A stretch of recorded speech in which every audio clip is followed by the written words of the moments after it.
this year. So what do you guys expect to see from BU, and what do you plan to do, from that? Definitely a game that we have to come out and play a full 40 minutes. Just watching them on tape and watching our other conference opponents play them. That's the one thing that we've seen, is that there's been no one in our league right now that's been able to play with them for a full 40 minutes. So that's been our big focus. The Hartford game was a close game, and Hartford had them at halftime, but Boston went on their little run, and that's something that we can't allow. Is if the game's tight, we can't allow them to go on a little stretch where they get a few points ahead, because it really is tough to come back from that. And what does Boston do so well that's happening in their position right now, and how do you neutralize some of that? They're like us. They're balanced. The five that they start, all of them can put up double figures. They all understand their roles. Their guard play is fantastic. They can all shoot the three. They can all get to the basket.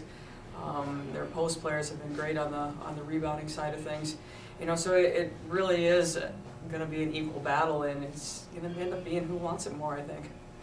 Is this one of those games, you talked at the beginning of the season about, sort of moving the program forward? Is a game right now where you could talk two teams going into Boston, who hasn't lost yet, and getting a win? Would that be one of those games that you sort of look at and say, this is a step for the program to get it? Really the big step for our program, to me, is just to go up there and play well. Yeah, would it be great to win this game? It'd be fantastic. It'd put us obviously in a tie for first, but this game isn't our whole season. We still have a lot of conference basketball left to play, and the tournament itself is a whole different beast.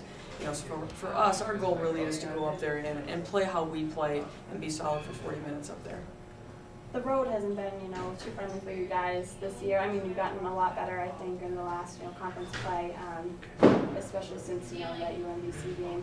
But can you talk a little bit about, it is such a big game, but it is on the road, so you don't have the comfort of home. How does that make it different? Really, I just think for this game, with it being such a big game, being a televised game, and knock on wood, we've played well on TV when we've had televised games. I don't think there's really much as a coaching staff that we have to do motivation-wise. Our players understand how big this game is, and they understand, what our game plan is, what we need to do, and their job is just to go in and be focused and try and execute that to the best of their ability. Thanks, Thanks, you guys. Thanks for coming out.